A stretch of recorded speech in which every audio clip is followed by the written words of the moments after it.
Welcome to Santhru maths. SSC, MTS and havildar ரெக்ரூட்மெண்ட்டுக்கான official notification release பண்ணிட்டாங்க. இதில் ஹவில்தார் போஸ்ட்டுக்கு மட்டுமே 1075 வேக்கன்சிஸ் இருக்குது. எம்டிஎஸ்க்கான வேக்கன்சிஸ் கலெக்ட் பண்ணிக்கிட்டு இருக்கோம். அதை கூடிய சீக்கிரம் அனௌன்ஸ் பண்ணுவோம் அப்படிங்கிற மாதிரி சொல்லியிருக்காங்க. ஸோ கண்டிப்பாக எம்டிஎஸ்க்கு ஒரு 4000 வேக்கன்சியாவது இருக்கும். மினிமம் மொத்தமாக பார்த்தீங்கன்னா 5000 வேக்கன்சியாவது இதில் இருக்கும். நான் கம்மியாக தான் சொல்கிறேன். கண்டிப்பாக 8000 10,000 கூட இது போகலாம். ஓகே, ஆனால் இப்போதைக்கு நம்ம ரொம்ப அதிகமாக எக்ஸ்பெக்ட் பண்ண வேண்டாம் அப்படின்னா நான் 5000 அப்படிங்கிற மாதிரி சொல்கிறேன். ஓகே, ஸோ எம்டிஎஸ்க்கான வேக்கன்சி கூடிய சீக்கிரம் ரிலீஸ் பண்ணுவாங்க. அது பண்ணதுக்கப்புறம் நான் எவ்வளோ அப்படிங்கிறத இன்ஃபார்ம் பண்ணுறேன். ஓகே, ஸோ இப்போதைக்கு நம்ம ஒரு 5000 வேக்கன்சி அப்படிங்கிற மாதிரி எடுத்துக்கலாம். இந்த ரெக்ரூட்மெண்ட்டுக்கு 10th மட்டும் கம்ப்ளீட் பண்ணியிருக்கக்கூடிய மேல், ஃபீமேல், பிடபிள்யூ கேண்டிடேட் எல்லாருமே அப்ளை பண்ணலாம். நீங்கள் 10th ஜஸ்ட் பாஸ் ஆகிருந்தால் கூட போதுமானது. ஓகே, அது மட்டும் இல்லாமல் இதில் நிறையா ஹைலைட்ஸ் இருக்குது. அதாவது இதில் தமிழ், இங்கிலீஷ் 2 லாங்குவேஜ்லையுமே கொஷின் கேட்பாங்க. நீங்கள் தமிழ் மீடியம் ஸ்டூடெண்ட்டாக இருந்தாலுமே கண்டிப்பாக உங்களுக்கு எல்லா கொஷினுமே தமிழில் அட்டன் பண்ணிக்கலாம். அதுக்கப்புறம் இதில் நீங்கள் மேத்ஸ் படிக்கணுங்க அவசியமே இல்லை. உங்களுக்கு மேத்ஸ் சுத்தமாக வராது, அதனாலேயே நான் சென்ட்ரல் கவர்மெண்ட் எக்ஸாம் எழுத மாட்டேன் அப்படிங்கிறவங்களா இருந்தீங்கன்னா கண்டிப்பாக இந்த எக்ஸாம் நீங்கள் எழுதலாம். ஏன்னா இதில் நீங்கள் மேத்ஸில் ஒரு டாபிக் கூட படிக்காமல், ஒரு பேஜ் கூட படிக்காமல் உங்களால் இதில் போஸ்டிங் வாங்க முடியும். அதை பற்றின டீட்டெயில் தெரிஞ்சுக்கணும் அப்படின்னா வீடியோவை ஃபுல்லாக பாருங்கள். அதுக்கப்புறம் இதில் டிஎன்பிஎஸ்சி ஆஸ்பிரண்ட்டுக்கு ஒரு நல்ல ஆப்பர்ச்சுனிட்டி இருக்குது. ஏன்னா இதில் ஜிகேக்கும் இங்கிலீஷுக்கும் மட்டும்தான் வெயிட்டேஜ்.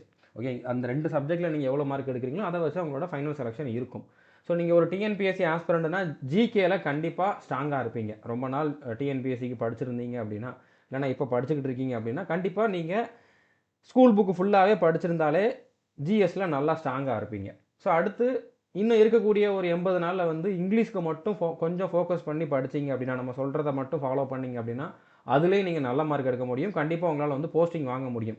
ஈவன் தமிழ்நாட்டிலேருந்து இந்த எம்டிஎஸ் எக்ஸாமில் செலெக்ஷன் ஆகிறவங்க இப்போலாம் நிறைய பேர் பார்த்தீங்கன்னா டிஎன்பிஎஸ்சி படிக்கிறவங்களாக தான் இருப்பாங்க. ஸோ அதனால் டிஎன்பிஎஸ்சி ஆஸ்பிரண்ட் இந்த எக்ஸாமுக்கு ட்ரை பண்ணுங்கள். ஸோ அதுக்காக எஸ்எஸ்சி ஆஸ்பிரண்ட் ட்ரை பண்ணக்கூடாது அப்படிங்கிற மாதிரி இல்லை. ஆல்ரெடி நீங்கள் எஸ்எஸ்சி ஆஸ்பிரண்ட் தான். நீங்கள் ஆல்ரெடி சிஜிஎலுக்கோ, சிஹெச்எஸ்எல்க்கோ இல்லைனா எம்டிஎஸ்க்கோ படிச்சுக்கிட்டு இருக்கீங்க அப்படின்னா சேம் சிலபஸ் தான். அப்படின்னா நீங்கள் உங்களுக்கு இதில் மிகப்பெரிய அட்வான்டேஜ் இருக்குது. டிஎன்பிஎஸ்சி ஆஸ்பிரண்ட்டும் அப்ளை பண்ணலாம் அப்படிங்கிறத நான் சொல்ல வரேன். ஓகே, அதுக்கப்புறம் போஸ்டிங் தமிழ்நாட்டில் போடுவாங்களான்னு கேட்டிங்கன்னா கண்டிப்பாக பெர்மனெண்ட்டாக உங்களுக்கு தமிழ்நாட்டிலே போஸ்டிங் இருக்கும். இதில் ஸ்டேட் வைஸ் வேக்கன்சி கொடுத்துருவாங்க. தமிழ்நாட்டில் சென்னையில் இவ்வளோ வேக்கன்சி, இந்த டிபார்ட்மெண்ட்டில் இவ்வளோ வேக்கன்சி அப்படிங்கிற மாதிரி கொடுத்துருவாங்க. ஓகே, அப்படிங்கிறப்போ நீங்கள் அப்ளை பண்ணுறப்போ கரெக்டான ப்ரிஃபரன்ஸ் கொடுத்தீங்கன்னா உங்களுக்கு பெர்மனெண்ட்டாக உங்களோட சர்வீஸ் ஃபுல்லாகவே நீங்கள் தமிழ்நாட்டில் இருக்கிற மாதிரி போஸ்டிங் கொடுத்துருவாங்க. ஸோ நான் ஒரு பிகினர், இது வரைக்கும் எந்த எக்ஸாமும் ட்ரை பண்ணதில்லை, இப்போ இந்த எக்ஸாம் எழுதுனா இப்போ படிக்க ஆரம்பித்தா என்னால் பாஸ் பண்ண முடியுமான்னு கேட்டிங்கன்னா கண்டிப்பாக பாஸ் பண்ண முடியும். நீங்கள் எஸ்எஸ்சியில் வேறு எந்த எக்ஸாமை கேட்டாலும் நான் டவுட்டு அப்படிங்கிற மாதிரி தான் சொல்லுவேன். செலெக்ஷன் ஆகிறது டவுட்டு தான் அப்படிங்கிற மாதிரி சொல்லுவேன். சிஜிஎல், சிஹெச்எஸ்எல், சப் இன்ஸ்பெக்டர் அந்த மாதிரி எக்ஸாம்லாம் கேட்டிங்கன்னா. ஆனால் எம்டிஎஸ் எக்ஸாமில் கண்டிப்பாக உங்களால் செலெக்ஷன் ஆக முடியும்னு சொல்லுவேன். ஏன்னா இதில் நீங்கள் படிக்க வேண்டிய போர்ஷன் கம்மி. மற்ற எக்ஸாமோட கம்பேர் பண்ணுறப்போ இதில் செலெக்ஷன் ஆகிறதுக்கான அந்த சிலபஸ் ரொம்ப ரொம்ப கம்மி. அதை 80 நாளில் ஒரு நாளைக்கு 8 மணி நேரம் 10 மணி நேரம் படிச்சிங்க அப்படின்னா கண்டிப்பாக உங்களால் கிளியர் பண்ண முடியும். ஓகே, அதனால் பிகினர்ஸ் கண்டிப்பாக இந்த எக்ஸாம் டார்கெட் பண்ணலாம். ஓகே, ஸோ இந்த வீடியோவில் என்னெல்லாம் பார்க்க போகிறோம் அப்படின்னா இந்த ரெக்ரூட்மெண்ட்டுக்கான எலிஜிபிலிட்டி என்ன, அதாவது எஜுகேஷன் குவாலிஃபிகேஷன், ஏஜ் லிமிட் என்னென்ன அப்படிங்கிறத பார்க்க போகிறோம். அடுத்ததாக இதுக்கான ஜாப் ப்ரொஃபைல் எந்த மாதிரி இருக்கும், சேலரி எவ்வளோ இருக்கும் அப்படிங்கக்கூடிய டீட்டெயிலும் பார்க்க போகிறோம். அடுத்ததாக இதுக்கான செலெக்ஷன் ப்ராசஸ் என்ன, எக்ஸாம் பேட்டர்ன் என்ன, சிலபஸ் என்ன, அந்த சிலபஸை கம்ப்ளீட் பண்ணுறதுக்கான 80 டேஸ் ஸ்டடி ஸ்ட்ராட்டஜி என்ன, அதுக்கான டைம் டேபிள் என்ன அப்படிங்கிறதையும் பார்க்க போகிறோம். அடுத்ததாக இதில் 2 போஸ்ட் இருக்குது. ஒன்று எம்டிஎஸ், இன்னொன்று ஹவில்தார். ஸோ ஹவில்தார் போஸ்ட்டுக்கு ஃபிசிக்கல் டெஸ்ட் இருக்கும். அது எப்படி இருக்கும் அப்படிங்கிறதையும் பார்க்க போகிறோம். இப்போ ஃபிசிக்கல் டெஸ்ட்லாம் இருக்குது, இது ஒரு யூனிஃபார்ம் ஜாபா, இதுக்கு ரொம்ப ஸ்ட்ரிக்டாக இருக்குமா, இல்லைனா நம்ம கன்னுலாம் வச்சுக்கிட்டு சண்டை போடுற மாதிரி அந்த மாதிரிலாம் டியூட்டி இருக்குமான்னு கேட்டிங்கன்னா அப்படி கிடையாது. எம்டிஎஸும் ஹவில்தாரும் ஒரே மாதிரி டியூட்டி தான். இதோட பேர் ஹவில்தார், அவ்வளோதான்.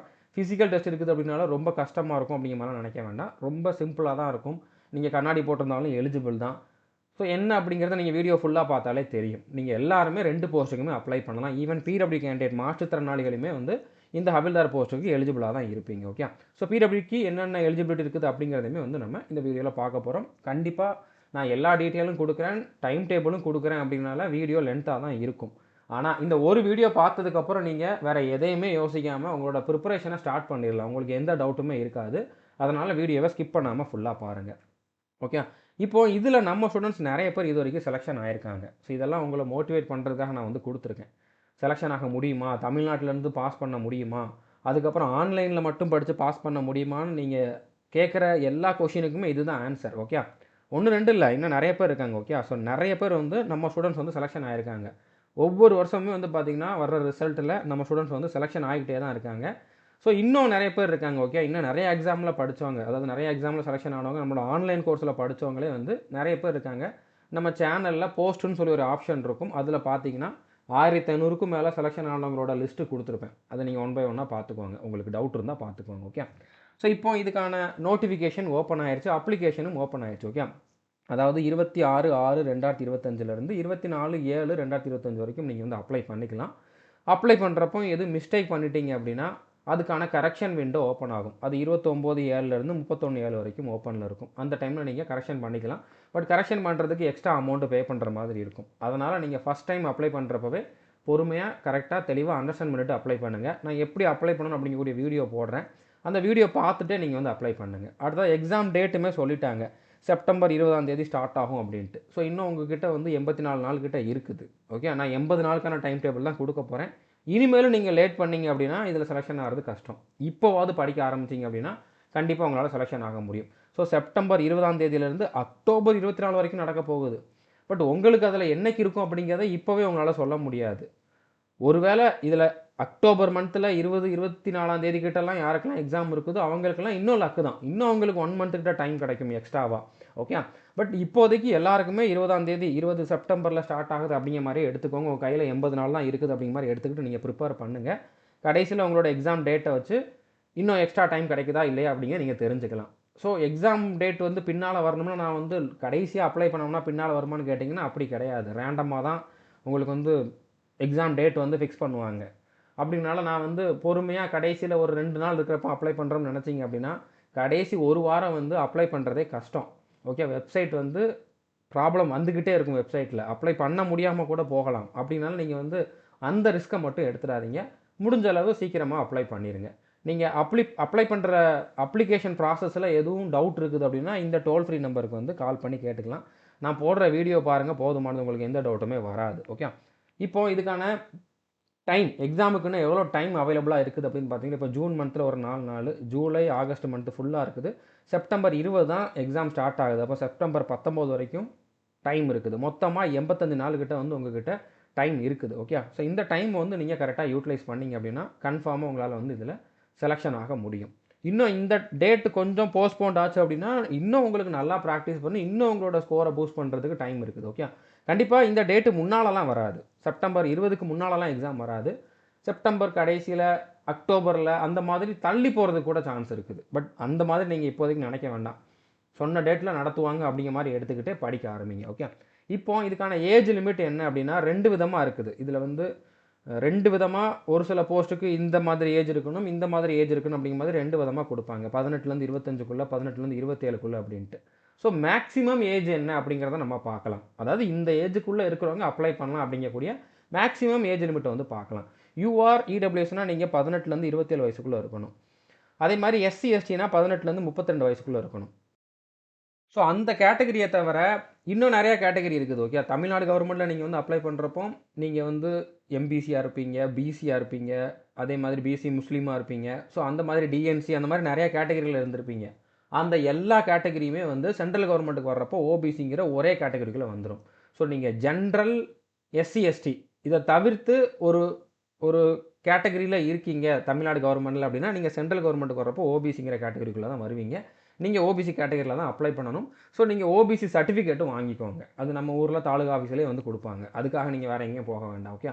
அத மட்டும் வாங்கிக்கோங்க. ஸோ ஓபிசி கேட்டகரில இருக்கீங்கன்னா 18லேருந்து 30 வயசு வரைக்கும் இருக்கிறவங்க அப்ளை பண்ணலாம். ஸோ வெறுமனே ஏஜ்ன்னு பார்த்தா கண்டிப்பா கன்ஃப்யூஸ் ஆகும். ஸோ எக்ஸாக்ட்டா டேட் ஆஃப் பர்த் என்ன அப்படிங்கிறத வந்து இதில குடுத்துருக்கேன். இது 18லேருந்து 25 வயசு வரைக்கும் இருக்கவங்களுக்கான டேட் ஆஃப் பர்த். ஓகே. இந்த போஸ்ட்டுக்கான டேட் ஆஃப் பர்த் ஒவ்வொரு கேட்டகரிக்கும் எவ்வளோங்கிறத குடுத்துருக்கேன். இந்த டேட்லேருந்து இந்த டேட்டுக்குள்ள இருக்கணும் அப்படிங்கிறது. பட் எல்லாரும் அப்ளை பண்ற மாதிரி இருக்கக்கூடிய டேட் ஆஃப் பர்த். அதாவது இந்த 18லேருந்து 27 வயசு வரைக்கும் இருக்கிறவங்க அப்ளை பண்ணலாம்னு இருக்குதுல்ல. ஸோ அந்த மாதிரி எல்லாருமே மேக்ஸிமம் இந்த ஏஜ் லிமிட்டுக்குள்ள இருக்கிறவங்க அப்ளை பண்ணலாம்னு இருக்கும்ல. அதுக்கான டேட் ஆஃப் பர்த் என்னென்ன அப்படிங்கிறத நம்ம பார்க்கலாம். ஓகே. இப்போ நீங்க யூஆர், இடபிள்யூஎஸ் கேட்டகரில இருந்தீங்க அப்படின்னா, உங்களோட டேட் ஆஃப் பர்த் வந்து 2/8/1998க்கு அப்புறம் இருக்கணும். 1/8/2007க்கு முன்னால இருக்கணும். இந்த 2 டேட்டுக்கு நடுவுல நீங்க பொறந்திருந்தீங்க அப்படின்னா, நீங்க அப்ளை பண்ணலாம். ஓபிசினா 2/8/95க்கு அப்புறம், 1/8/2007க்கு முன்னால் பிறந்தவங்க அப்ளை பண்ணலாம். எஸ்சி எஸ்டினா 2/8/93க்கு அப்புறம் 1/8/2007க்கு முன்னால் பிறந்தவங்க வந்து அப்ளை பண்ணலாம். ஓகே, ஸோ புரிஞ்சிருக்குன்னு நினைக்கிறேன். இதை மட்டும் நீங்கள் நோட் பண்ணிக்கோங்க. நான் இது வரைக்கும் மேலே சொன்னதெல்லாம் புரியலைன்னா பிரச்சனை இல்லை. இந்த இந்த ஸ்லைடில் நான் என்ன சொன்னேனோ அதை மட்டும் நோட் பண்ணிக்கோங்க. இதில் உங்களுக்கு எலிஜிபிலிட்டி இருக்குது அப்படின்னா நீங்கள் கண்டிப்பாக அப்ளை பண்ணலாம். ஓகே, ஸோ இப்போ வேகன்சி பற்றி நம்ம ஆல்ரெடி பார்த்துட்டோம். எம்டிஎஸ்க்கான வேகன்சி நாங்கள் கலெக்ட் பண்ணிக்கிட்டு இருக்கோம் அப்படிங்கிற மாதிரி சொல்லியிருக்காங்க. ஹவில்தாருக்கு 1075 வேகன்சின்னு சொல்லிட்டாங்க. ஸோ கண்டிப்பாக எம்டிஎஸ்க்கு வந்து 4000க்கு மேலே வேகன்சி இருக்கும். ஓகே, ஸோ டோட்டலாக வந்து பார்த்தீங்கன்னா 5000 தாண்டும். அது 8000 கூட தாண்டலாம், 10,000 கூட போகலாம்.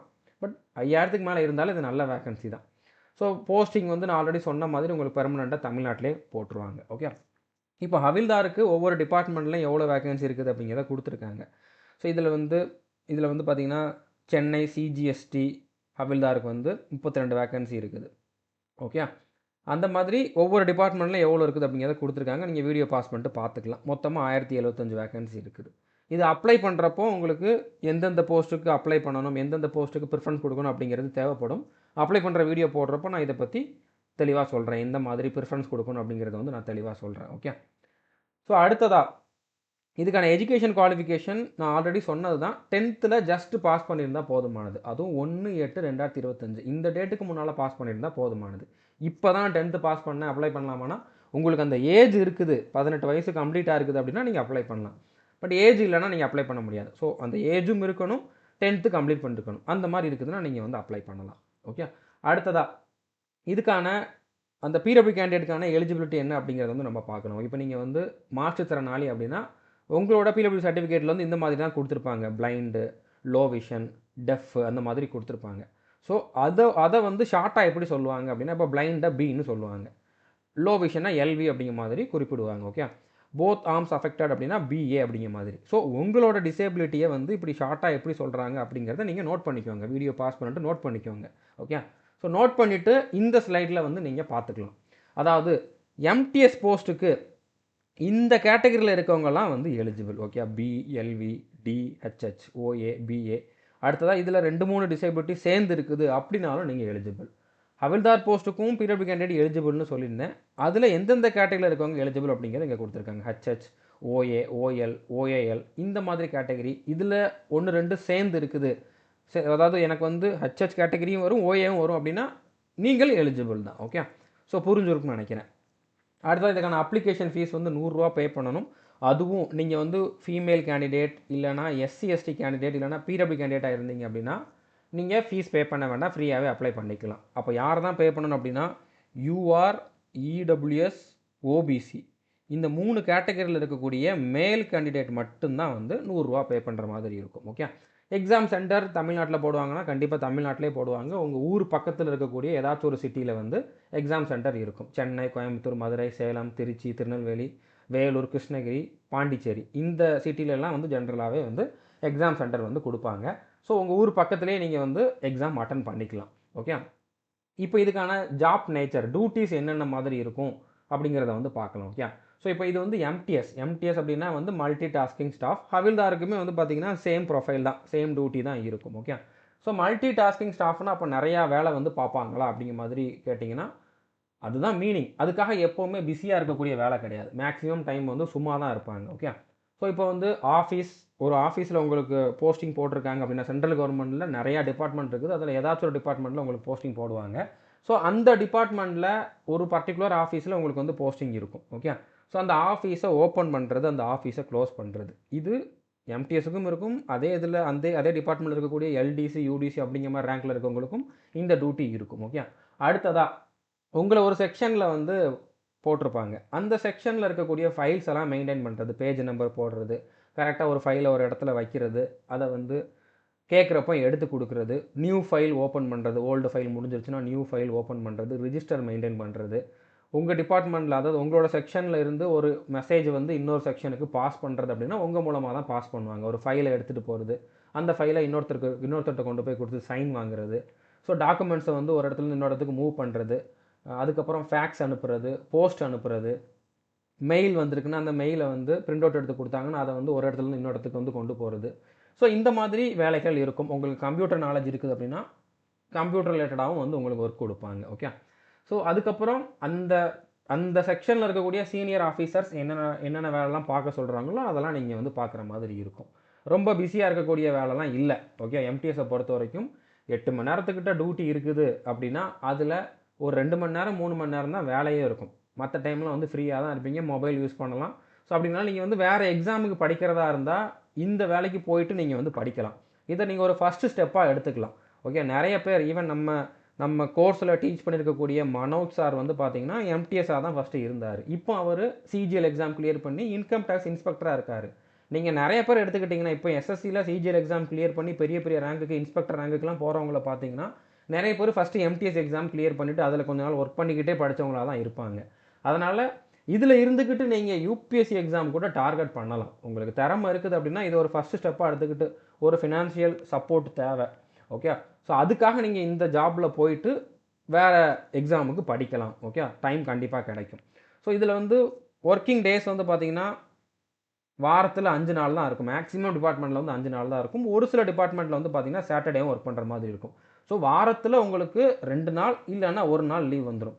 இதுலேயே உங்களுக்கு வந்து பார்த்திங்கன்னா வருஷத்துக்கு 100 இல்லைன்னா 50 நாள் கிட்ட வந்து லீவ் வந்துடும். ஒரு நாள் லீவுனா 54 நாள் கிட்ட வரும். ஓகே, வாரத்துக்கு 1 நாள் அப்படிங்கிற மாதிரி. அதே மாதிரி வாரத்துக்கு 2 நாள் சாட்டர்டே சண்டே 2 நாள் லீவ் அப்படின்னா 108 நாள் கிட்ட வந்து உங்களுக்கு இதிலே லீவ் வந்துடும்.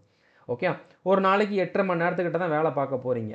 நைட் டியூட்டிலாம் இதில் இருக்காது. ஓகே, காலையில் 9 மணிக்கு போவீங்க, அடுத்து வந்து 5:30க்கு வெளியில் வந்துடுவீங்க. ஓகே, ஸோ அதுலேயுமே வந்து உங்களுக்கு 1 ஹவர் லஞ்ச் பிரேக் இருக்கும், நடுவில் டீ பிரேக் இருக்கும், நடுவில் எங்கே நீங்கள் வெளியில் போனால் போயிட்டு வரலாம், அந்த மாதிரி தான் இருக்கும். ரொம்ப ஃப்ரீயாக தான் இருக்கும். ஓகே, அது போக உங்களுக்கு வந்து லீவ் வந்து எவ்வளோ இருக்கும் அப்படின்னா 38 நாள் இருக்கும். ஓகே, 30 நாள் இஎல் கொடுப்பாங்க, அடுத்ததாக வந்து 8 நாள் சிஎல் கொடுப்பாங்க, 2 நாள் ஆர்ஹெச் கொடுப்பாங்க. மொத்தமாக இதை சேர்த்தா 40 நாள் ஆச்சு. ஓகே, அடுத்து சாட்டர்டே சண்டேவும் லீவ் இருக்குது. கவர்மெண்ட் ஹாலிடேஸ் எல்லாமே உங்களுக்கு லீவு தான். ஓகே, இப்போ வந்து உங்களுக்கு தீபாவளி வருது, பொங்கல் வருது, நியூ இயர் வருது அப்படின்னா நியூ இயர் கூட லீவ் கொடுக்க மாட்டாங்க.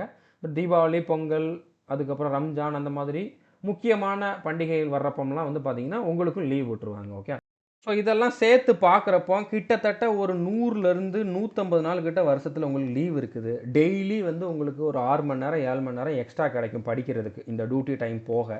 ஸோ அப்படிங்கிறப்போ கண்டிப்பாக நீங்கள் வந்து வேறு எக்ஸாமுக்கு ப்ரிப்பேர் பண்ணுறீங்கன்னா இது 100% சூட்டபிளான ஜாப் தான். ஓகே, சேலரி வந்து பார்த்தீங்கன்னா உங்களுக்கு இன்ஹேண்ட் சேலரி கைக்கு வரக்கூடிய மாத சம்பளம் வந்து பார்த்தீங்கன்னா 24,000லேருந்து 25,000 வரைக்கும் இருக்கும்.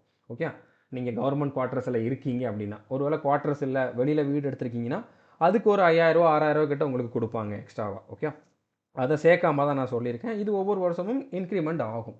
ஓகே, இப்போ வந்து நோட்டிஃபிகேஷன் வந்திருக்குதா, இதுக்கான ஜாயினிங் வந்து பார்த்தீங்கன்னா கிட்டத்தட்ட 1 இயர் கிட்ட ஆகும். 1 இயர்க்குள்ளே உங்களுக்கு ஃபைனல் ரிசல்ட் வந்துடும், நீங்கள் ஜாயினும் பண்ணிடுவீங்க. ஓகே, ப்ராசஸ் வந்து ஸ்பீடாக தான் இருக்கும். இதுக்கான செலெக்ஷன் ப்ராசஸ்ன்னு பார்த்தீங்கன்னா ஃபஸ்ட்டு கம்ப்யூட்டர் பேஸ்டு எக்ஸாம் இருக்கும். ஓகே, ஸோ இந்த எக்ஸாம் தான் முக்கியமானது. இதில் நீங்கள் எவ்வளோ மார்க் எடுத்திருக்கீங்களோ அதை பேஸ் பண்ணி தான் உங்களுக்கு ஃபைனல் ரிசல்ட் இருக்கும். ஓகே, இந்த எக்ஸாம் எப்படி இருக்கும், அதில் எந்தெந்த சப்ஜெக்ட் முக்கியமானது, அதுக்கான சிலபஸ் என்ன அப்படிங்கிறத நம்ம பார்க்கலாம். ஓகே, ஸோ அடுத்ததாக நீங்கள் ஒருவேளை ஹவில்தார் போஸ்ட்டுக்கும் அப்ளை பண்ணுறப்போ ப்ரிஃபரன்ஸ் கொடுத்துருந்தீங்க அப்படின்னா ஃபிசிக்கல் டெஸ்ட்டும் இருக்கும். அது எப்படி இருக்கும் அப்படிங்கிறதையும் பார்க்கலாம். எம்டிஎஸ்க்கு வந்து ஃபிசிக்கல் டெஸ்ட்லாம் கிடையாது.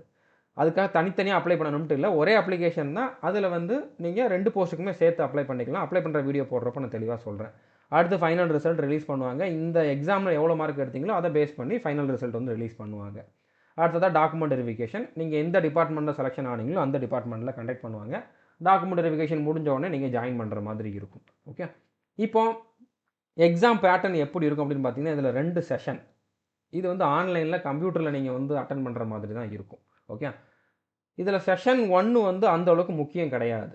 செஷன் 1ல் வந்து மேத்ஸ்லேருந்து 20 கொஷின் கேட்பாங்க, ரீசனிங்லேருந்து 20 கொஷின் கேட்பாங்க. ஸோ ஸ்டார்டிங்கில் மேத்ஸ் படிக்க வேண்டாம்னு சொன்னேன், ஆனால் இங்கே வந்து 20 கொஷின் கேட்குறாங்கன்னு நினச்சிங்கன்னா இந்த 20 கொஷினுக்கு நீங்கள் படிக்க வேண்டாம் உண்மையிலேயே. ஓகே, ஏன்னா இந்த செஷன் 1ல் 60 + 60 120 மார்க். Okay, 120 mark. இந்த 120 மார்க்குக்கு வந்து நீங்கள் யூஆர் கேட்டகரி அப்படின்னா வெறும் 36 மார்க் எடுத்தால் போதும். அதாவது 40 கொஷினில் இந்த 40 கொஷினில் 12 கொஷின் கரெக்டாக போட்டால் போதும். அதுவே நீங்கள் ஓபிசி இடபிள்யூஎஸ் கேட்டகரி அப்படின்னா நீங்கள் 30 மார்க் எடுத்தால் போதும், 10 கொஷின் கரெக்டாக போட்டால் போதும். ஓகே, அதுவே மற்ற category SC ST category PW candidate அப்படின்னா நீங்கள் வந்து 24 மார்க் எடுத்தால் போதும். 8 கொஷின் 40க்கு 8 கொஷின் கரெக்டாக போட்டால் போதும். ஓகே, அது மட்டும் இல்லாமல் இந்த செஷன் 1க்கு வந்து உங்களுக்கு நெகட்டிவ் மார்க் கிடையாது. ஓகே, அதாவது இதில் வந்து ஒரு கொஷினுக்கு 3 மார்க்கு. ஒரு கொஷினுக்கு வந்து 3 மார்க்கு. செஷன் 1ல் நீங்கள் தப்பாக அட்டெண்ட் பண்ணாலும் அதுக்கு நெகட்டிவ் மார்க்கு கிடையாது. ஓகே. ஸோ அப்போ 12 கொஷின் 40ல் 12 கொஷின் தான் கரெக்டாக போடணும். நெகட்டிவ் மார்க்குமே கிடையாது. நீங்கள் 40 கொஷினையுமே இங்கி பிங்கி பாங்கி போட்டாலே உங்களுக்கு அதில் 10 கொஷினுக்கிட்ட கரெக்ட் ஆகிறதுக்கு பாசிபிலிட்டி இருக்குது. ஓகே. ஸோ அப்போ நீங்கள் மேத்ஸை படிக்கவே வேண்டாம். ரீசனிங் மட்டும் படிங்க. ரீசனிங்கில் ஒரு சில டாபிக் மட்டும் படிங்க. அதில் 20 கொஷின் கேட்குறாங்க. 20க்கு 20 கொஷினும் உங்களால் கரெக்டாக போட முடியும். அந்தளவுக்கு ஈஸியாக தான் கேட்பாங்க. அவ்வளோ கூட தேவையில்லை. ஒரு 15 கொஷின் போட்டாலே போதும். ஸோ செஷன் 1ல் நீங்கள் குவாலிஃபை ஆனால் போதும். இந்த 120 மார்க்கை உங்களுக்கு ஃபைனல் செலெக்ஷனில் கன்சிடர் பண்ண மாட்டாங்க. நீங்கள் அதில் மினிமம் இந்த 36 மார்க்குன்னு கொடுத்துருக்காங்களா, அதை எடுத்தால் போதும். அதை எடுத்தால் நீங்கள் செஷன் 1ல் பாஸ். செஷன் 1ல் பாஸ் ஆனால் போதும். இந்த மார்க்கு உங்களுக்கு செலெக்ஷனுக்கு தேவையில்லை. ஸோ இந்த 40 கொஷினுக்கு 45 நிமிஷம் டைம் கொடுப்பாங்க. அடுத்து செஷன் 1 முடிஞ்ச உடனே கண்டினியூஸாக செஷன் 2 இருக்கும். இது ஒரு நாள் இது ஒரு நாள்லாம் இருக்காது. இது முடிஞ்சு அடுத்து அதே சிட்டிங்கில் நீங்கள் வந்து கண்டினியூஸாக செஷன் 2 வந்து அட்டன் பண்ணுவீங்க. ஸோ செஷன் 2 தான் முக்கியம். இதில் ஜென்ரல் அவேர்னஸ்லேருந்து 25 கொஷின் கேட்பாங்க.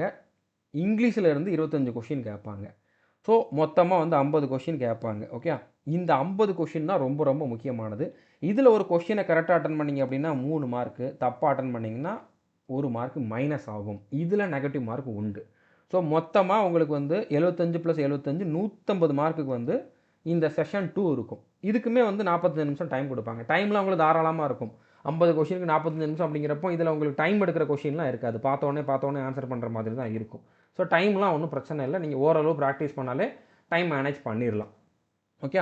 ஸோ இதில் நீங்கள் எவ்வளோ மார்க் எடுக்கிறீங்க அப்படிங்கிறது தான் முக்கியமானது. அதனால தான் சொன்னேன், இந்த 25 கொஷினுக்கு வந்து டிஎன்பிஎஸ்சி ஆஸ்பிரண்ட் ஓரளவு நல்ல மார்க் எடுத்துருவீங்க. இந்த 25 கொஷினுக்கு நீங்கள் நல்லா ப்ரிப்பேர் பண்ணால் போதுமானது. எஸ்எஸ்சி ஆஸ்பிரண்ட்டாக இருந்தீங்க அப்படின்னா ஆல்ரெடி நீங்கள் வந்து இங்கிலீஷில் ஸ்ட்ராங்காக தான் இருப்பீங்க. ஜிகேக்கு கொஞ்சம் நல்லா ப்ராக்டிஸ் பண்ணிங்க அப்படின்னா உங்களாலையுமே இதில் செலெக்ஷன் ஆக முடியும். ஓகே. இதில் எல்லா கொஷினுமே உங்களுக்கு வந்து தமிழ்லையும் கேட்பாங்க, இங்கிலீஷ்லையும் கேட்பாங்க, மலையாளம், தெலுங்கு அந்த மாதிரி எல்லா லாங்குவேஜ்லையுமே கேட்பாங்க.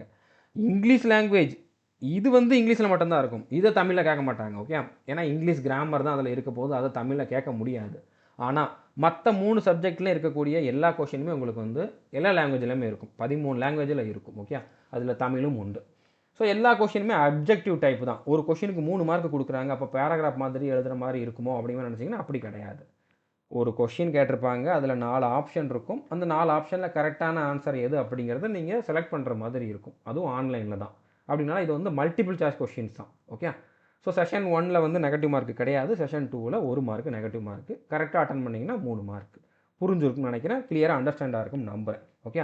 அதே மாதிரி செஷன் 1க்கான கட் ஆஃப் எவ்வளோ இருக்கும் அப்படிங்கிறத நான் வந்து சொல்லிட்டேன். இவ்வளோ தான். இந்த மார்க் எடுத்தால் நீங்கள் பாஸ். செஷன் 2க்கான கட் ஆஃப் எவ்வளோ இருக்கும், இந்த 150 மார்க்கு எவ்வளோ கட் ஆஃப் இருக்கும் அப்படிங்கிறத நம்ம பின்னால் பார்க்கலாம். ஓகே. அடுத்தது இதுக்கான ஃபிசிக்கல் டெஸ்ட். ஒருவேளை நீங்கள் ஹவில்தார் போஸ்ட்டுக்கு ஷார்ட் லிஸ்ட் ஆயிருந்தீங்கன்னா, அதுக்கு அப்ளை பண்ணியிருந்து ஷார்ட் லிஸ்ட் ஆயிருந்தீங்க அப்படின்னா அதுக்கான ஃபிசிக்கல் டெஸ்ட்டு உண்டு. அது எப்படி இருக்கும் அப்படின்னா, இப்போ நீங்கள் மேல் கேண்டிடேட் அப்படின்னா 1600 மீட்டர் வாக்கிங் தான், ரன்னிங்லாம் கிடையாது. வாக்கிங் பண்ணால் போதும். அது 15 நிமிஷத்தில் வந்து கம்ப்ளீட் பண்ணணும். இது ஈஸியாக எல்லாராலையுமே பண்ண முடியும். அதே மாதிரி ஃபீமேல் கேண்டிடேட்டாக இருந்தீங்க அப்படின்னா 1 கிலோமீட்டர் வாக்கிங், அதுக்கு வந்து 20 நிமிஷம் வந்து டைம் கொடுப்பாங்க. ஓகே. ஸோ சிம்பிள் தான். இதை வச்சு நீங்கள் இதை நினச்சி பயப்படவே வேண்டாம். சிம்பிளாக எல்லாராலையுமே வந்து கிளியர் பண்ண முடியும். அடுத்ததா ஹவில்தார் போஸ்ட்டுக்கு ப்ரிஃபரன்ஸ் கொடுத்துருந்தீங்க அப்படின்னா ஹைட்டு செஸ்ட்டுமே மெஷர் பண்ணுவாங்க. இப்போ நீங்கள் மேல் கேண்டிடேட்டாக இருந்தீங்க அப்படின்னா இது எம்டிஎஸ்க்குலாம் கிடையாது. எம்டிஎஸ்க்கு ஃபிசிக்கல் எதுவுமே கிடையாது. ஓகே. ஸோ ஹவில்தார் போஸ்ட்டுக்கு அப்ளை பண்ணவங்களுக்கு மேலுக்கு வந்து ஹைட்டு 157.5 சென்டிமீட்டர் இருக்கணும். அதுவே நீங்கள் வந்து எஸ்டி கேண்டிடேட் அப்படின்னா உங்களுக்கு இதில் 5 சென்டிமீட்டர் கம்மியாகவும் இருக்கலாம். 152.5 இருந்தாலே போதுமானது. அதுவும் செஸ்ட் வந்து பார்த்தீங்கன்னா 81 சென்டிமீட்டர் வந்து ஃபுல்லி எக்ஸ்பாண்டட் கண்டிஷனில் இருக்கணும். ஓகே. அதாவது நார்மலாக இருக்கிறப்ப 76 இருக்கணும். 5 சென்டிமீட்டர் வந்து எக்ஸ்பான்ஷன் ஆகணும். ஓகே. நீங்கள் ஃபுல்லாக மூச்சை உள்ளே இழுத்து செஸ்ட்டை விரிக்கிறப்போ 5 சென்டிமீட்டர் வந்து விரியணும். ஓகே. ஸோ இது எல்லாருக்குமே சேம் தான். அடுத்ததாக ஃபீமேல் கேண்டிடேட்டுக்கு வந்து ஹைட்டு 152 சென்டிமீட்டர் இருக்கணும். அதுலேயும் நீங்கள் எஸ்டி கேண்டிடேட் அப்படின்னா 2 சென்டிமீட்டர் கம்மியாக இருக்கலாம். அதாவது 149.5 சென்டிமீட்டர் இருந்தால் கூட போதுமானது எஸ்டி கேண்டிடேட்டுக்கு. அவங்களுக்கு செஸ்ட்லாம் மெஷர் பண்ண மாட்டாங்க. ஃபீமேலுக்கு வந்து செஸ்ட் மெஷர் பண்ண மாட்டாங்க. வெயிட் மெஷர் பண்ணுவாங்க. வெயிட் 48 கிலோ மினிமம் இருக்கணும். அதுவுமே நீங்கள் எஸ்டி கேண்டிடேட் அப்படின்னா 46 கிலோ இருந்தால் போதுமானது. ஓகே. ஸோ இவ்வளோ தான். ரொம்ப ரொம்ப சிம்பிளான ஃபிசிக்கல் டெஸ்ட்டு தான். ஓகே. அடுத்ததாக பிடபிள்யூ கேண்டிடேட்டுக்கு ஃபிசிக்கல் டெஸ்ட்டு உண்டா அப்படின்னா அவங்களுக்கு எக்ஸம்ஷன் இருக்குது. இப்போ ஹவில்தாரில் ஒரு சில பிடபிள்யூ கேண்டிடேட் அப்ளை பண்ணலாம்னு சொல்லியிருந்தேன். ஸோ அதில் ஒரு சிலரால் வந்து ரன்னிங் பண்ண முடியாமல் இருக்கும். இந்த மாதிரி வாக்கிங் பண்ண முடியாமல் இருக்கும். ஸோ ஸோ அவங்களுக்கு இதில் எக்ஸம்ஷன் உண்டு. ஓகே, அது என்னென்னு அப்படிங்கிறத பார்க்கலாம். இப்போ நீங்கள் ஹச்ஹெச் ஓஏ கேட்டகரி அப்படின்னா உங்களுக்கு எக்ஸம்ஷன் கிடையாது, நீங்கள் பண்ணி தான் ஆகணும். அதுவே ஓஎல் ஓஏஎல் எல்சி இந்த கேட்டகரியில் இருந்தீங்க அப்படின்னா உங்களுக்கு வாக்கிங்கிலிருந்து எக்ஸம்ஷன் கொடுக்கலாம். உங்களால் வந்து பண்ண முடியாது அப்படிங்கிறது அவங்களுக்கு தெரிஞ்சிச்சுன்னா உங்களுக்கு எக்ஸம்ஷன் கொடுக்கலாம் அப்படிங்கிற மாதிரி கொடுத்துருக்காங்க. அதே மாதிரி ஆசிட் அட்டாக் விக்டிம், அதாவது ஏஏவி, இந்த கேட்டகரியில் இருக்கிறவங்களுக்கு வந்து எக்ஸம்ஷன் கிடையாது. ஆனால் அந்த ஆசிட் அட்டாக்கால் உங்களோட டிசேபிலிட்டி வந்து பார்த்தீங்கன்னா ஓஏ ஓஎல் ஓஏஎல் இந்த மாதிரி கேட்டகரிக்குள்ளே வந்துருச்சு அப்படின்னா உங்களுக்கு வந்து எக்ஸம்ஷன் கொடுப்பாங்க. ஓகே, இதில் மல்டிபிள் டிசேபிலிட்டி இருக்குது அப்படின்னா இதில் எந்தெந்த கேட்டகரிக்கு எக்ஸம்ஷன் சொல்லியிருக்காங்களோ அதில் ஏதாச்சும் ஒன்று இருந்தால் உங்களுக்கு எக்ஸம்ஷன் கொடுப்பாங்க.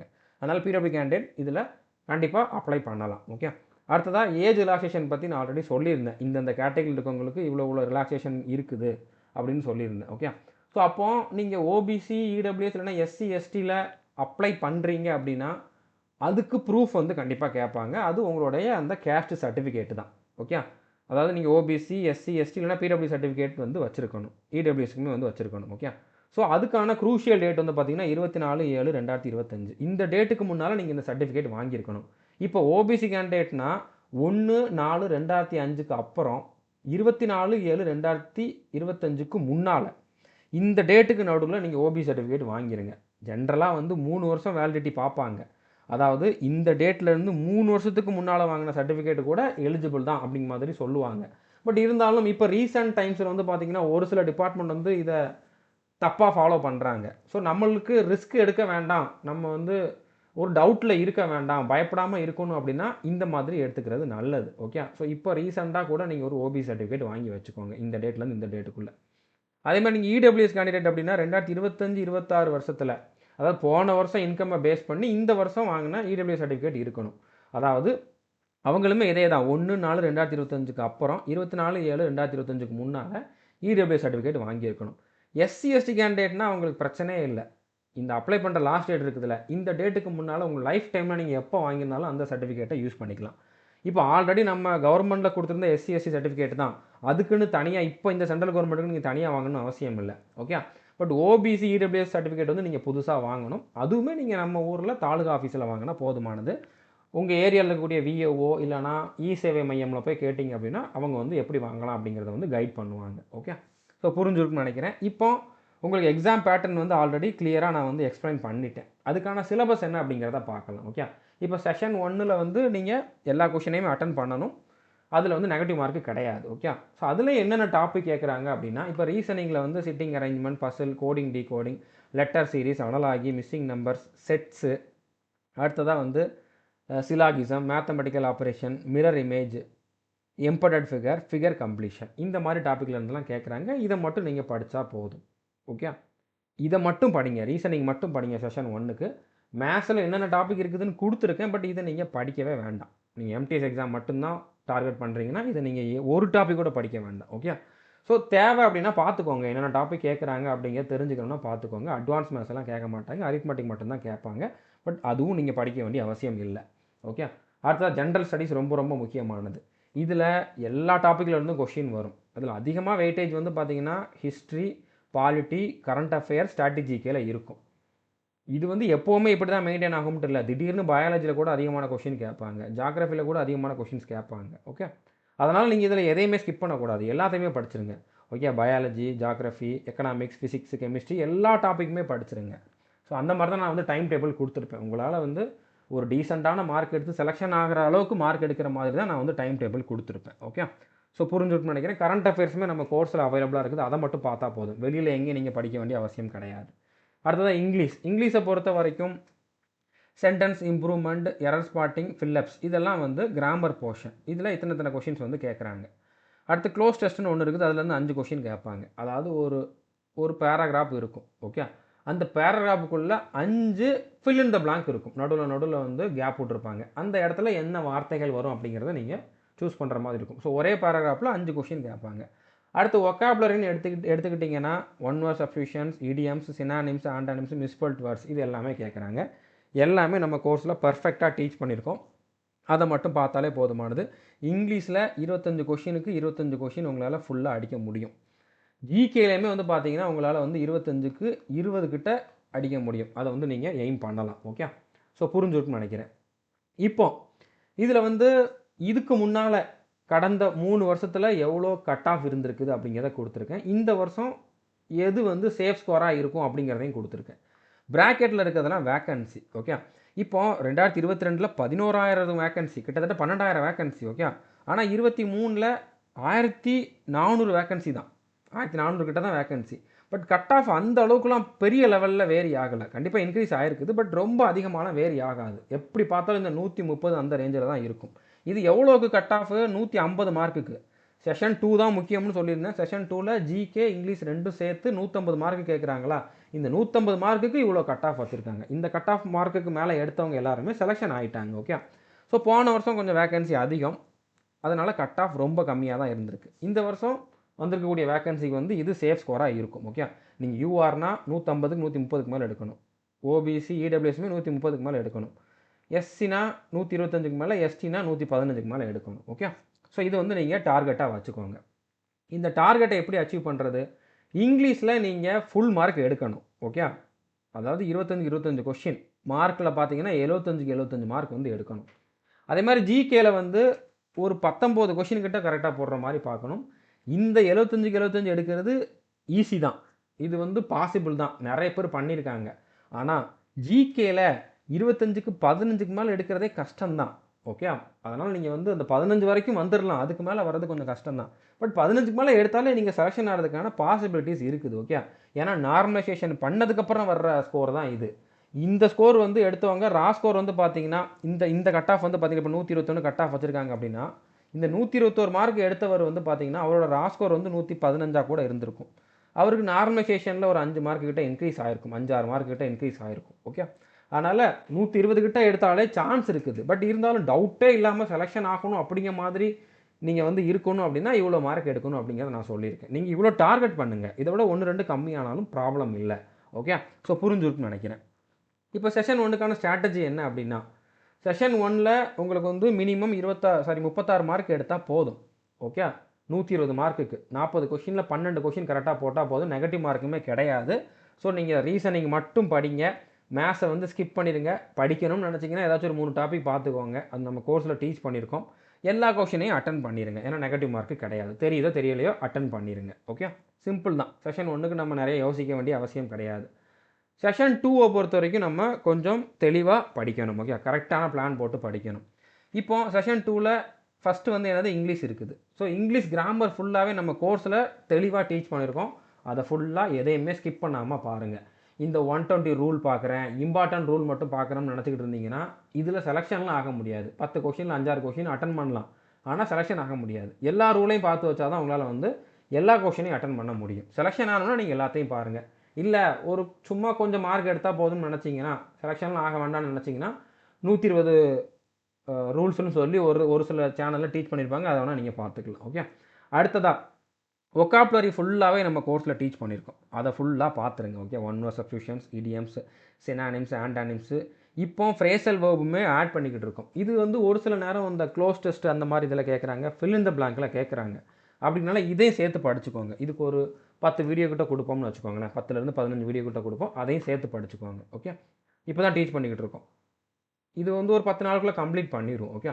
அடுத்து மிஸ்பெல்ட் வேர்ட்ஸ், இது எல்லாமே வந்து நம்ம கோர்ஸில் என்ன கொடுத்துருக்கோமோ அதை மட்டும் பாருங்கள், எக்ஸ்ட்ரா எதுவும் பார்க்க வேண்டிய அவசியம் இல்லை. ஓகே. ஸோ கிராமருக்கும் ஒக்காபுலரிக்குமே வந்து பார்த்திங்கன்னா நம்ம கோர்ஸில் டெஸ்ட்டும் கொடுத்துருக்கோம். நம்ம ஆல் இன் ஒன் கோர்ஸை ஓப்பன் பண்ணிங்கன்னா அதில் டெஸ்ட்டுன்னு ஒரு ஃபோல்டர் வெளியிலே இருக்கும். அதில் அன்லிமிட்டட் டெஸ்ட்டுங்கிற ஃபோல்டர் இருக்கும். அதில் இங்கிலீஷுங்கிற ஃபோல்டரில் இருக்கக்கூடிய டெஸ்ட்டை எல்லாத்தையுமே அட்டன் பண்ணுங்கள். ஓகே. எம்டிஎஸ் எக்ஸாமில் என்னென்ன டாப்பிக்லாம் கேட்குறாங்களோ அதை எல்லாத்தையுமே அட்டன் பண்ணுங்கள். அதுக்காக நீங்கள் டைரக்ட் ஸ்பீச், இன்டைரக்ட் ஸ்பீச்சு, அடுத்ததாக ஆக்டிவ் வாய்ஸ், பேசிவ் வாய்ஸ்லாம் பண்ணணும்னு அவசியம் இல்லை. ஸோ அடுத்ததாக க்ளோஸ் டெஸ்ட்டு கேட்குறாங்க, அதுக்கு நம்ம ப்ராக்டிஸ் வீடியோஸ் கொடுத்துருக்கோம், ஒரு 10 வீடியோ கிட்ட கொடுத்துருப்போம், அதை வந்து போட்டு பார்த்துருங்க. அது எல்லாத்தையுமே வந்து நீங்கள் பார்த்தீங்கன்னா க்ளோஸ் டெஸ்ட்டு எப்படி அட்டன் பண்ணலாம் அப்படிங்கக்கூடிய ஒரு அண்டர்ஸ்டாண்டிங் வரும். பிக்யூஆர்எஸ் கேட்கல, பட் இருந்தாலும் பார்த்துக்கோங்க. பேசேஜ் ரீடிங் இது வரைக்கும் கேட்டதில்லை. கடந்த 3 எக்ஸாமில் வந்து பார்த்திங்கன்னா இந்த மாதிரி தான் சிலபஸ் கொடுத்துருந்தாலும் பேசேஜ் ரீடிங் கேட்டதில்லை. ஆனால் எப்போ வேணாலும் கேட்கலாம், ஏன்னா பேராகிராஃப் கொடுத்து கொஷின் கேட்போம் அப்படின்னு சிலபஸில் கொடுத்துருக்காங்க. அதனால் ரீடிங் காம்ப்ரிஹென்ஷன், அதாவது பேசேஜ் ரீடிங்கும் எப்படி நம்ம அட்டன் பண்ணணும் அப்படிங்கிறது நான் வீடியோ கொடுத்துருக்கேன், நம்ம கோர்ஸில் கொடுத்துருக்கேன். அதை பார்த்து ஒரு வாட்டி அண்டர்ஸ்டாண்ட் பண்ணிக்கோங்க. அதுக்காக ப்ராக்டிஸ்லாம் பண்ண வேண்டாம். கேட்டால் என்ன பண்ணணும் அப்படிங்கிறத மட்டும் தெரிஞ்சுக்கோங்க. ஒரு ஒரு 4, 5 வீடியோ தான், அதை மட்டும் பார்த்தாலே போதுமானது. ஓகே. அடுத்ததாக ஜென்ரல் ஸ்டடீஸ். ஜென்ரல் அவேர்னஸ்க்கு என்ன பண்ணணும்? நம்மக்கிட்ட வந்து புக்கும் இருக்குது, வீடியோஸும் இருக்குது. ஓகே. ஸ்டாட்டிக் ஜிகேக்கும் ஜிகேக்கும் புக்கும் கொடுத்துருக்கோம், கோர்ஸில் வீடியோஸும் கொடுத்துருக்கோம். ரெண்டுமே தமிழில் இருக்குது. ஓகே. வீடியோஸ் வந்து தமிழ், இங்கிலீஷ் 2 லாங்குவேஜ்லையுமே உங்களுக்கு அதில் பிடிஎஃப் இருக்கும், எக்ஸ்ப்ளனேஷன் தமிழில் இருக்கும். புக்கு வந்து தமிழில் மட்டும் இருக்குது. ஓகே. இப்போ ஒருவேளை நீங்கள் வீடியோ பார்க்குறதா இருந்தால் டெய்லி ஒரு ஸ்டாட்டிக் ஜிகே வீடியோ வந்து பார்க்கணும். 80 நாளுக்கு 80 வீடியோ வந்து பார்க்கணும். அதுவே நீங்கள் வந்து புக்கில் படிக்கிறீங்க அப்படின்னா டெய்லி 5 பேஜ் வந்து படிக்கணும். ஓகே. ஸ்ட்ராட்டஜிக்கு நம்மளோட புக்கில் படிக்கணும், டெய்லி 5 பேஜ் வந்து நீங்கள் படிக்கணும். அதே மாதிரி கரண்ட் அஃபேர்ஸ் டெய்லி 2 வீடியோ, 1 இல்லது 2 வீடியோ வந்து பார்த்துக்கிட்டே இருக்கணும். ஓகே. அதே மாதிரி டெய்லி 2 ஜிகே வீடியோஸ் பார்க்கணும். ஒருவேளை ஜிகேவும் நீங்கள் புக்கில் படிக்கிறீங்க அப்படின்னா 10 பேஜ், நம்மளோட புக்கில் 10 பேஜ் வந்து நீங்கள் வந்து டெய்லி படிக்கணும். ஓகே. நீங்கள் டிஎன்பிஎஸ்சி ஆஸ்பிரண்ட் அப்படின்னா இதெல்லாம் பண்ண வேண்டாம். நீங்கள் எஸ்எஸ்சி ஆஸ்பிரண்ட் இது வரைக்கும் எந்த எக்ஸாமும் எழுதுனதில்லை, ஃபஸ்ட் டைம் அட்டன் பண்ணுறீங்கன்னா நீங்கள் இதெல்லாம் பண்ணணும். டிஎன்பிஎஸ்சி ஆஸ்பிரண்ட்னா நீங்கள் ஆல்ரெடி ஜிகேல ஸ்ட்ராங்காக தான் இருப்பீங்க. மறுபடியும் வீடியோ பார்த்துக்கிட்டு படிச்சுக்கிட்டு டைமை வேஸ்ட் பண்ணாதீங்க. நம்ம கோர்ஸில் இப்போ நான் இங்கிலீஷ்க்கு டெஸ்ட் இருக்குன்னு சொன்னோம்ல, அதே மாதிரி ஜிகேக்கும் இருக்குது, மேத்ஸுக்கும் இருக்குது, ரீசனிங்குமே இருக்குது. அன்லிமிட்டட் டெஸ்ட் வந்து இருக்குது. ஓகே. அந்த டெஸ்ட்டை மட்டும் அட்டன் பண்ணுங்கள், போதுமானது. ஓகே. நீங்கள் நம்மளுடைய ஆல் இன் ஒன் கோர்ஸில் டெஸ்ட்டுங்கிற ஃபோல்டர் ஓப்பன் பண்ணிங்கன்னா அதில் வந்து அன்லிமிட்டட் டெஸ்ட் இருக்கும். அதில் ஜிகேன்னு ஒரு ஃபோல்டர் இருக்கும், அதில் நிறையா கொஷின்ஸ் கொடுத்துருப்போம். அதை ஃபுல்லாக நீங்கள் வந்து அட்டன் பண்ணுங்கள். அட்டன் பண்ணுறப்பவே தெரிஞ்சிடும். அது எல்லாமே எஸ்எஸ்சி எக்ஸாமில் கேட்டிருந்த ப்ரீவியஸ் இயர் கொஷின்ஸ் தான். அதை அட்டன் பண்ணுறப்பவே தெரிஞ்சிடும் இந்த பர்டிகுலர் டாப்பிக்கில் மட்டும் எனக்கு மார்க் வர மாட்டேங்குது அப்படின்ட்டு. அந்த டாப்பிக்கை மட்டும் நம்ம கோர்ஸில் டீச் பண்ணதை பாருங்கள். மற்றதெல்லாம் நீங்கள் பார்த்து டைமை வேஸ்ட் பண்ணணும்னு அவசியம் கிடையாது. நீங்கள் டெஸ்ட் அட்டன் பண்ணுங்கள். அடுத்து ஃபுல் அண்ட் ஃபுல் இங்கிலீஷில் மட்டும் ஃபோக்கஸ் பண்ணுங்கள். இங்கிலீஷ் நம்ம கோர்ஸில் என்ன டீச் பண்ணியிருக்கோமோ அதை மட்டும் ஃபோக்கஸ் பண்ணுங்கள். கண்டிப்பாக உங்களால் வந்து செலெக்ஷன் ஆக முடியும். ஓகே. ஸோ இந்த புக்கில் இருக்கக்கூடிய கொஷின்ஸ் தான் நான் வந்து டெஸ்ட்டாக கொடுத்துருக்கேன். இப்போ ஜிகேக்கு வந்து பினாக்கிள்னு ஒரு புக் இருக்குது. எல்லா சப்ஜெக்ட்டுக்குமே வந்து எஸ்எஸ்சியில் இது வரைக்கும் கேட்டிருந்த ப்ரீவியஸ் இயர் கொஷின்ஸ் எல்லாமே வந்து புக்காக கொடுத்துருக்காங்க. ஸோ இதில் இருக்கக்கூடிய கொஷின்ஸை நம்ம தமிழ்லையும் டிரான்ஸ்லேஷன் பண்ணி தமிழ், இங்கிலீஷ் 2 லாங்குவேஜ்லையுமே டெஸ்ட்டாகவே கொடுத்துட்டோம். அதுவுமே நம்ம கோர்ஸில் தான் வரும். தனியாக நீங்கள் டெஸ்ட்டில் ஜாயின் பண்ணணும்னு தேவையில்லை. அதை மட்டும் நீங்கள் அட்டன் பண்ணாலே போதுமானது. ஓகே. ஸோ அடுத்ததாக இப்போ செஷன் 2ல் இன்னும் நீங்கள் என்னெல்லாம் ஃபாலோ பண்ணணும் அப்படின்னா, நீங்கள் சிலபஸ் ஓரளவு கம்ப்ளீட் பண்ணி முடிச்சதுக்கப்புறம், நம்ம கோர்ஸில் கொடுத்துருக்கூடிய டெஸ்ட்டெல்லாம் அட்டன் பண்ணி முடிச்சதுக்கப்புறம் டெஸ்ட் புக்குன்னு ஒரு ஆப் இருக்குது. ஓகே. டெஸ்ட் புக்குன்னு ஒரு ஆப் இருக்குது. அந்த ஆப்பில் வந்து சப்ஸ்கிரிப்ஷன் வாங்கிக்கோங்க. அதில் இந்த எக்ஸாமில் கேட்டிருந்த ப்ரீவியஸ் இயர் கொஷின்ஸ் கொடுத்துருப்பாங்க. இந்த எக்ஸாமுக்கான டெஸ்ட் சீரிஸ் நிறையா கொடுத்துருப்பாங்க. இது போக நிறையா எக்ஸாமுக்கான டெஸ்ட் சீரிஸும் அதில் இருக்கும். ஓகே. ஸோ அதில் நீங்கள் இந்த எக்ஸாமுக்கான topic wise test, sectional test, full test இதெல்லாமே அட்டன் பண்ணுங்கள். ஒவ்வொரு டெஸ்ட்டையும் அட்டன் பண்ணிவிட்டு அனலைசிஸ் பண்ணுங்கள். அதில் என்ன மிஸ்டேக் பண்ணுறீங்க, எப்படி இம்ப்ரூவ் பண்ணலாம், நெகட்டிவ் மார்க் வந்து எப்படி அவாய்ட் பண்ணலாம் அப்படிங்கிற மாதிரி உங்களுக்கு ஒவ்வொரு பாயிண்ட்டாக அப்போ தான் தெரிய வரும். ஓகே. உங்களோட வீக்னஸை கண்டுபிடிச்சிட்டு அந்த வீக்னஸ் வந்து அடுத்த டெஸ்ட்டில் வரக்கூடாது. ஓகே. அதே மாதிரி தப்பு நீங்கள் அடுத்து பண்ணக்கூடாது. அந்த மாதிரி உங்களோட வீக்னஸ் வந்து ஸ்டெப் பை ஸ்டெப்பாக இம்ப்ரூவ் பண்ணிக்கிட்டே இருந்தீங்க அப்படின்னா ஸ்கோர் கண்டிப்பாக இன்க்ரீஸ் ஆகும். கண்டிப்பாக உங்களால் வந்து செலெக்ஷன் ஆக முடியும். ஓகே. இப்போ நம்மளோட டைம் டேபிளை ஃபாலோ பண்ணணும் அப்படின்னா டெய்லி நீங்கள் எவ்வளோ டைம் கொடுக்கணும் அப்படின்னா, ரீசனிங்க்கு 30 நிமிஷம் வந்து கொடுக்கணும். ஓகே. இங்கிலீஷ் கிராமருக்கு 2 மணி நேரம், இங்கிலீஷ் ஒக்காபுலரிக்கு 1 மணி நேரம், ஸ்டாட்டிக் ஜிகேக்கு 1 மணி நேரம், ஒரு வீடியோ பார்க்குறது இல்லைனா 5 பேஜ் படிக்கிறது, கரண்ட் அஃபேர்ஸுக்கு வந்து 2 மணி நேரம் கொடுக்கணும். ஓகே. மற்ற ஜிகே டாபிக் வந்து பார்த்தீங்கன்னா 2 மணி நேரம் கொடுக்கணும். ஸோ புரிஞ்சுருக்குன்னு நினைக்கிறேன். இந்த மாதிரி ஒரு நாளைக்கு நீங்கள் 9 மணி நேரம் கொடுக்கறதுக்கு ரெடியாக இருந்தீங்க அப்படின்னா 80 நாள் உங்களுக்கு போதுமானது. 80 நாள் நீங்கள் போஸ்டிங் வாங்குற அளவுக்கு மார்க் எடுக்க முடியும். ஓகே. ஸோ இப்போ இந்த கோர்ஸ் எல்லாமே எங்கே இருக்குது அப்படின்னு பார்த்தீங்கன்னா நம்மளுடைய சந்துருமேஸ் ஆப்பில் அவைலபிளாக இருக்குது. அதில் நீங்கள் எந்த கோர்ஸில் ஜாயின் பண்ணணும் அப்படின்னா ஆல் இன் ஒன் கோர்ஸில் ஜாயின் பண்ணணும். ஆல் இன் ஒன் கோர்ஸுக்கான ஃபீஸ் வந்து பார்த்தீங்கன்னா 1499. ஒன் டைம் பே பண்ணிங்க அப்படின்னா 3 இயர்ஸுக்கு வந்து வேலிடிட்டி உண்டு. இந்த ஒரே கோர்ஸில் உங்களுக்கு 35க்கும் அதிகமான எக்ஸாமுக்கான சிலபஸ் அவைலபிளாக இருக்குது. ஓகே. ஸோ இதில் வந்து எஸ்எஸ்சியில் வரக்கூடிய CGL, CHSL, MTS, constable GD, அதுக்கப்புறம் ஸ்டெனோகிராஃபர், செலெக்ஷன் போஸ்ட்டு, அடுத்ததாக ரயில்வேல வரக்கூடிய RPF sub inspector, RPF constable, NTPC, group D, technician, ALP, அடுத்ததாக வந்து அக்னிவீர், கோஸ்ட் கார்டு, அது போக நிறைய சென்ட்ரல் கவர்மெண்ட் எக்ஸாமுக்கான சிலபஸ் வந்து இந்த ஒரே கோர்ஸில் அவைலபிளாக இருக்குது. ஸோ இந்த ஒரு கோர்ஸில் மட்டும் நீங்கள் ஜாயின் பண்ணால் போதுமானது. எல்லா எக்ஸாமுக்கும் நீங்கள் படிச்சுக்கலாம். இந்த கோர்ஸில் படித்தவங்க இது வரைக்கும் நம்ம ஸ்டூடெண்ட்ஸ் வந்து 1500க்கும் மேலே செலெக்ஷன் ஆகிருக்காங்க. இந்த எம்டிஎஸ் எக்ஸாமில் செலெக்ஷன் ஆனவங்களோட லிஸ்ட் வந்து நான் ஆல்ரெடி உங்களுக்கு காட்டியிருந்தேன். ஓகே. ஸோ அதனால் இந்த ஒரு கோர்ஸ் வந்து உங்களுக்கு போதுமானது. இதில் வந்து எல்லா கிளாஸுமே உங்களுக்கு தமிழ், இங்கிலீஷ் 2 லாங்குவேஜ்லையுமே இருக்கும். அதாவது டீச் பண்ணுறது தமிழில் பண்ணியிருப்போம், கண்டென்ட்டு தமிழில் இருக்கும். நான் தமிழ் மீடியம் ஸ்டூடெண்ட், எனக்கு அண்டர்ஸ்டாண்ட் ஆகுமான்ட்டு நீங்கள் வந்து இதில் டவுட்டே பட வேண்டாம். கண்டிப்பாக உங்களுக்கு வந்து அண்டர்ஸ்டாண்ட் ஆகும். ஓகே. தமிழில் தான் டீச் பண்ணியிருப்போம். பொறுமையாக எல்லாத்தையுமே வந்து பேசிக் லெவலில் தான் டீச் பண்ணியிருப்போம். ஒரு பிகினர் ஃபஸ்ட் டைம் ஒரு எக்ஸாம் எழுத போகிறாரு அப்படின்னா கூட அவருக்கும் புரிகிற மாதிரி தான் டீச் பண்ணியிருப்போம். ஒருவேளை புக்கு வேணும்னு நினச்சிங்க அப்படின்னா நம்மக்கிட்ட ஜிகே புக் இருக்குது, ஸ்டாட்டிக் ஜிகே புக் இருக்குது. ஜிகே புக் வந்து 550, ஸ்டாட்டிக் ஜிகே புக் வந்து 410. ஓகே, இது நீங்கள் நம்ம ஆப்பில் ஆர்டர் பண்ணிக்கலாம். அதுவுமே வந்து நீங்கள் ஃப்ரைடே, சாட்டர்டே இந்த 2 நாள் தான் வந்து ஆர்டர் பண்ண முடியும்.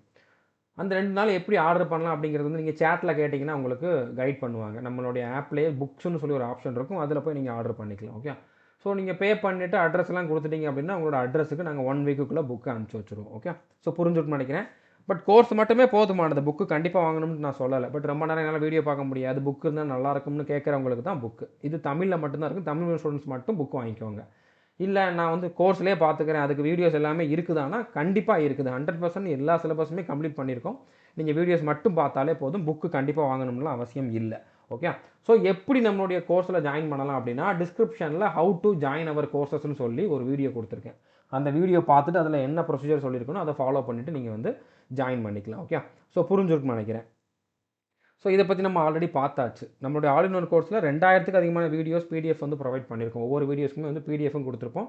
ப்ராக்டிஸ் டெஸ்ட் வந்து பார்த்திங்கன்னா 1000க்கு மேலே டெஸ்ட் இருக்கும். எல்லா டெஸ்ட்டுமே உங்களுக்கு வந்து தமிழ், இங்கிலீஷ் 2 லாங்குவேஜ்லையுமே இருக்கும். ஸோ மொத்தமாக 25,000க்கும் மேலே கொஷின்ஸ் இருக்கும். அதில் மொத்தமாக இந்த 10,000 இந்த 1000 டெஸ்ட்டில் 25,000க்கு மேலே வந்து கொஷின்ஸே இருக்கும். ஓகே, ஸோ புரிஞ்சுருக்குன்னு நினைக்கிறேன். இப்போ ஆல் இன் ஒன் கோர்ஸில் ஜாயின் பண்ணதுக்கப்புறம் நீங்கள் எந்த ஃபோல்டரை ஃபாலோ பண்ணணும் அப்படின்னா ஆல் இன் ஒன் கோர்ஸை ஓப்பன் பண்ணிவிட்டு எஸ்எஸ்சி எக்ஸாம் அப்படிங்கக்கூடிய ஃபோல்டரை ஓப்பன் பண்ணுங்கள். அதில் எம்டிஎஸ் அப்படிங்கக்கூடிய ஃபோல்டர் இருக்கும். ஓகே, இதுக்குள்ளே வந்து பார்த்திங்கன்னா எஸ்எஸ்சி எம்டிஎஸ்ங்கிற ஃபோல்டர் இருக்கும். அதில் வந்து நான் கொடுத்துக்கூடிய டைம் டேபிள் இருக்கும். இந்த இடத்துல வந்து இயர் வந்து சேஞ்ச் ஆகிருக்கு. இப்போ நான் நியூ டைம் டேபிள் கொடுத்துட்டு அது வந்து அப்லோட் ஆகிருக்கும். அந்த டைம் டேபிள் பிடிஎஃப்ல தான் இருக்குது. அதை நீங்கள் வந்து டவுன்லோட் பண்ணிக்கலாம், பிரிண்ட் அவுட் எடுக்கனாலும் எடுத்துக்கலாம். ஓகே, அது உள்ளேயே வந்து English videos, maths videos, reasoning GK videos எல்லாமே இருக்கும். ஓகே, இப்போ ஸ்டாட்டிக் ஜிகே புக்கில் வந்து 125 பேஜஸ் இருக்குது. அது இந்த மாதிரி தான் இருக்கும். ஓகே, அதோட டெமோ கூட நீங்கள் பார்க்கணுன்னா பார்த்துக்கலாம். அதே கோர்ஸில் வந்து அவைலபிளாக இருக்கும். புக் ஆர்டர் பண்ணுறதுனால நீங்கள் பார்க்கணுன்னா பார்த்துக்கலாம். ஓகே, ஸோ அடுத்ததாக வந்து ஜிகே புக்கில் வந்து உங்களுக்கு வரலாறு, அரசியலமைப்பு, புவியியல், பொருளாதாரம் இந்த 4 சப்ஜெக்ட் மட்டும் தான் கவர் ஆகும். இது எல்லாமே பேராகிராஃப் மாதிரி தான் இருக்கும். ஓகே, இப்போ 90 டே அதாவது 80 டே ஸ்ட்ராட்டஜி என்ன அப்படிங்கிறத வந்து பார்க்கலாம். ஓகே, டெய்லி நீங்கள் ஒரு ஸ்ட்ராட்டஜிக்கே வீடியோ பார்க்கணும். டெய்லி 2 கரண்ட் அஃபேர்ஸ் வீடியோ பார்க்கணும். ஜனவரி 2024 2025 கிடையாது, 2024 டெய்லி 2 கரண்ட் அஃபேர்ஸ் வீடியோ பார்த்துக்கிட்டே வாங்க. ஓகே, ஸோ நான் டைம் டேபிளில் உங்களுக்கு ஸ்ட்ராட்டஜிக்கும் கரண்ட் அஃபேர்ஸும் கொடுத்துருக்க மாட்டேன். அதனால தான் ஃபஸ்ட்டே சொல்கிறேன், டெய்லி ஒரு ஸ்ட்ராட்டஜிக்கு வீடியோவும் நீங்கள் ஆட் பண்ணிக்கணும். டெய்லி 2 கரண்ட் அஃபேர்ஸ் வீடியோ ஜனவரி 2024 பார்த்துக்கிட்டே வரணும். ஓகே, அடுத்ததாக டைம் டேபிள் என்ன அப்படிங்கிறத பார்க்கலாம். இப்போ டே 1ல் இங்கிலீஷ்ங்கிற ஃபோல்டர் ஓப்பன் பண்ணிங்கன்னா அதில் ஃபண்டமெண்டல்ஸ்னு ஒரு ஃபோல்டர் இருக்கும்.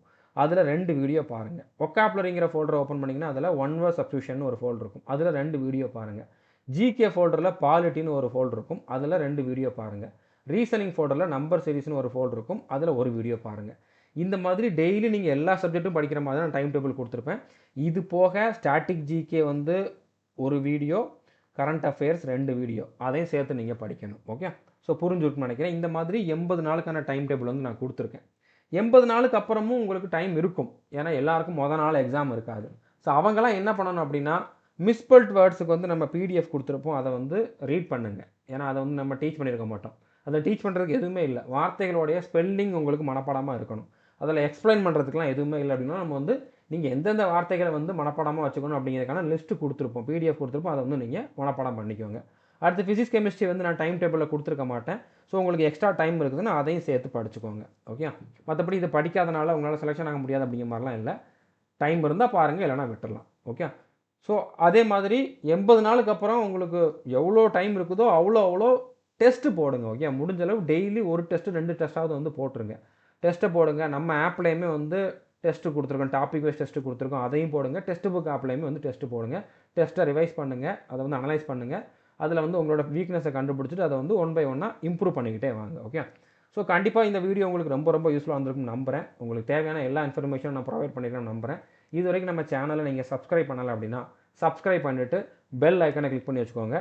All the best. தேங்க்யூ.